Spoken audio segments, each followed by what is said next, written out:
Vous rencontrer. Ceci, comme on l'a dit tout à l'heure, pour respecter la tradition dans laquelle nous sommes engagés avec vous dès le début de notre mandat de la presse. Le point d'aujourd'hui va s'articuler autour de quelques points principaux qui sont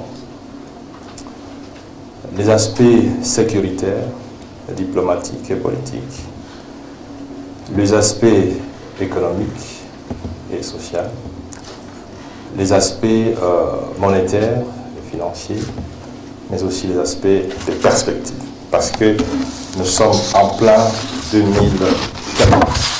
S'agissant des aspects politiques, sécuritaires et diplomatiques, il convient de noter que le bilan principal du gouvernement tourne autour du succès éclatant.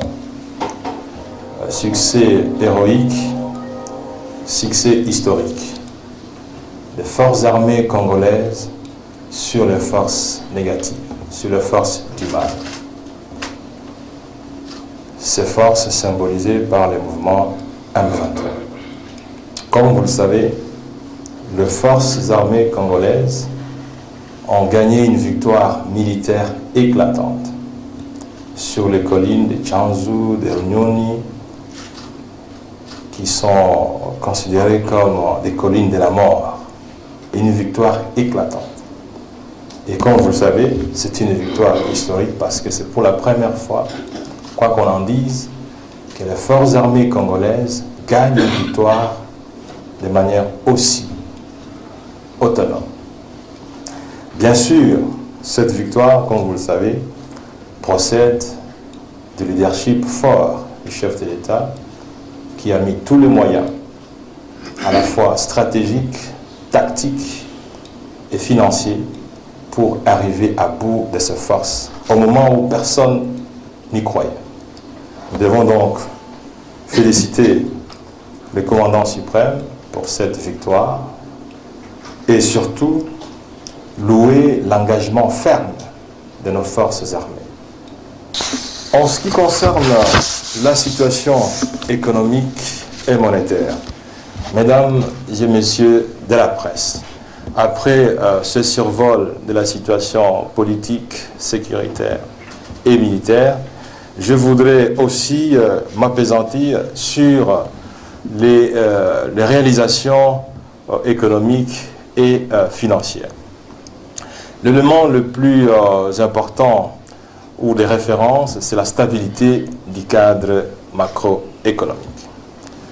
Devant l'Assemblée nationale, devant les députés, j'ai souligné cet aspect de la stabilisation du cadre macroéconomique parce que, en elle-même, cette stabilité constitue un événement politique et économique de notre pays. Jamais dans l'histoire de notre pays, la RDC n'a réalisé une stabilité macroéconomique aussi permanente comme aujourd'hui. Et ceci dans un environnement économique, international et national perturbé. Du point de vue international, nous avons la récession en Europe, dans la zone euro, avec des politiques d'austérité budgétaire. Rappelez-vous de la rigueur. Nous avons aussi remarqué une certaine baisse de la croissance dans des économies fortes, émergentes, comme la Chine, comme les économies asiatiques. Ralentissement de la croissance, qui est passé de 2 chiffres à moins d'1 chiffre. Du point de vue national, l'économie congolaise fonctionne dans un environnement de guerre. Mesdames et messieurs de la presse, vous connaissez vous-même la relation qui existe entre la guerre et les taux d'échange et les prix intérieurs dans ces pays.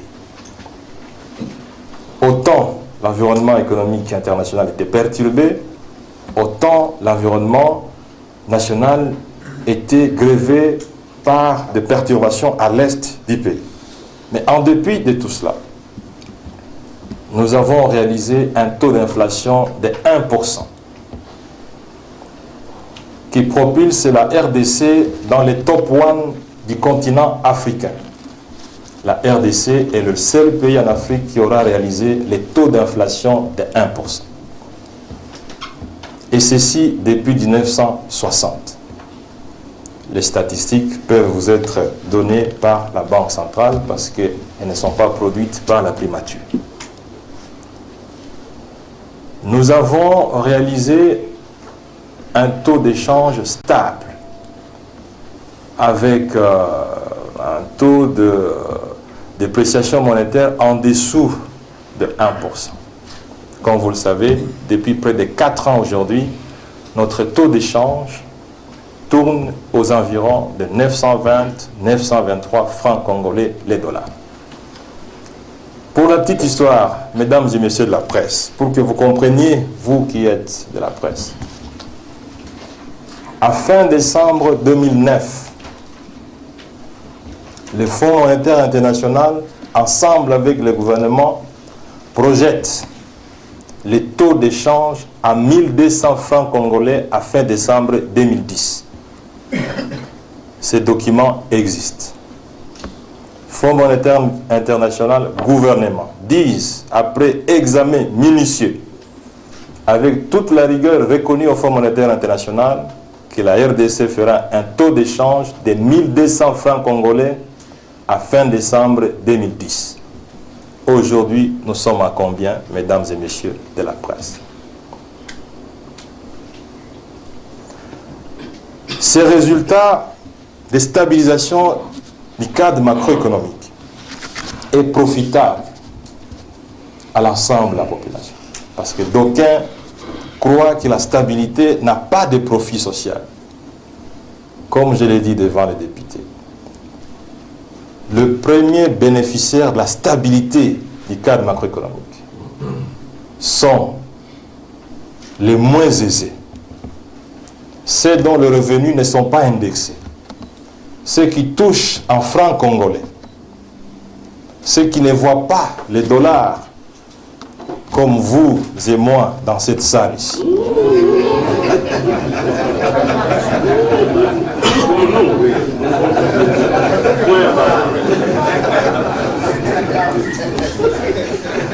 Je peux les citer.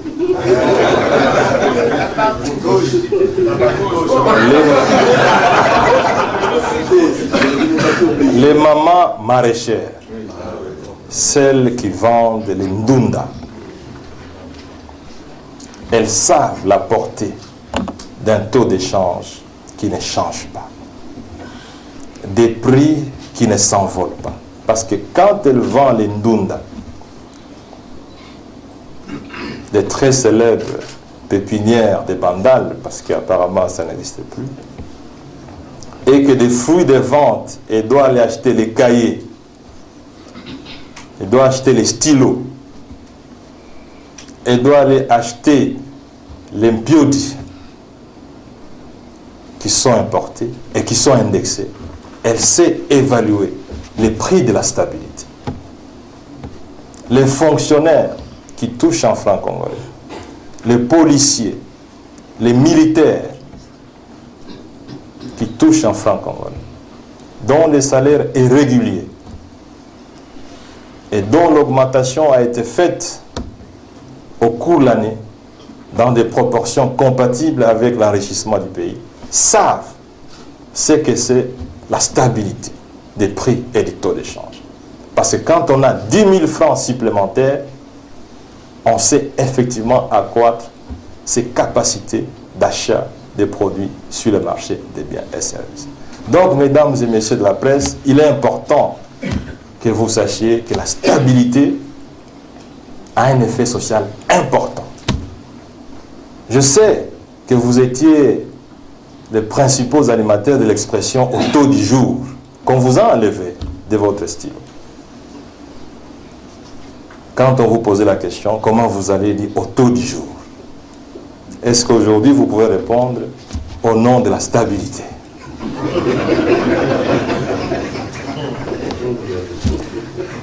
La stabilité mesdames et messieurs de la presse, permet aux opérateurs économiques de mieux planifier leurs économies, de mieux acheter et de mieux vendre, d'investir et d'espérer des dividendes.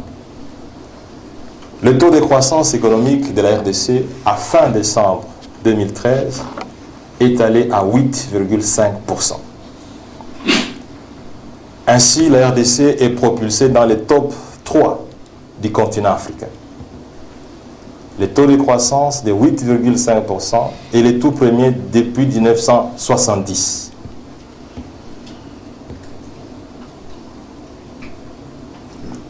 La relation entre stabilité et taux de croissance fait qu'aujourd'hui, notre économie peut, sans beaucoup de difficultés, projeter les taux de croissance à des chiffres.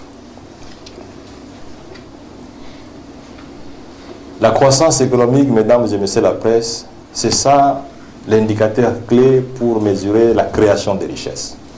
Si vous devez augmenter les salaires, si vous devez faire des routes, des hôpitaux, de ceci, vous devez créer des richesses, vous devez créer des revenus.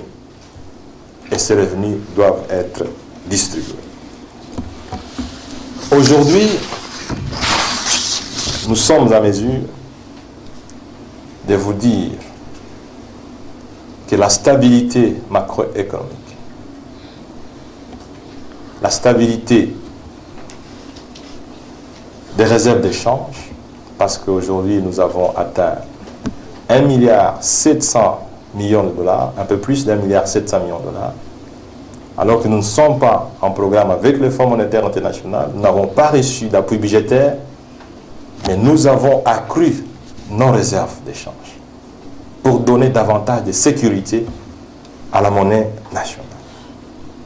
Nous devons vous dire, mesdames et messieurs de la presse, que cette stabilité macroéconomique, cette création des richesses nous a permis d'orienter les ressources vers le secteur social.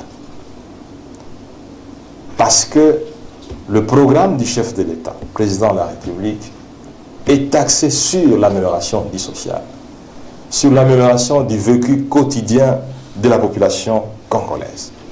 Qu'est-ce que nous avons fait dans le social, mesdames et messieurs de la presse? Parce que c'est le plus important pour certains d'entre vous qui sont parfois moralisés par certains qui ne voient pas le vert là où il est, mais qui voient les rouges partout, il y a du jaune, il y a du vert. Le social, mesdames et messieurs de la presse. Je vous ai déjà donné l'aspect social, de la stabilité du cadre macroéconomique, mais je voudrais aussi vous donner quelques exemples du social dans lesquels votre gouvernement est très engagé. Y a-t-il des domaines qui représentent le caractère social plus que l'éducation, plus que la santé? Parce que vous et moi, si nous nous trouvons aujourd'hui dans cette salle de la primature, en train d'échanger en français, c'est parce que nous avons étudié. Et souvent dans de très bonnes écoles, parce que nous tous, c'était à l'époque. Et souvent gratuitement d'ailleurs. Le social, faut-il qu'on vous l'amène dans quel type d'assiette? Si on vous amène l'éducation, celle qui vous permet demain après-demain de rentabiliser vos capacités intellectuelles. Y a-t-il plus social que l'éducation? Aujourd'hui, grâce à la vision du président de la République, grâce au programme du chef de l'État, grâce aux instructions du président Joseph Kabila Kabange, nous avons un programme de 1000 écoles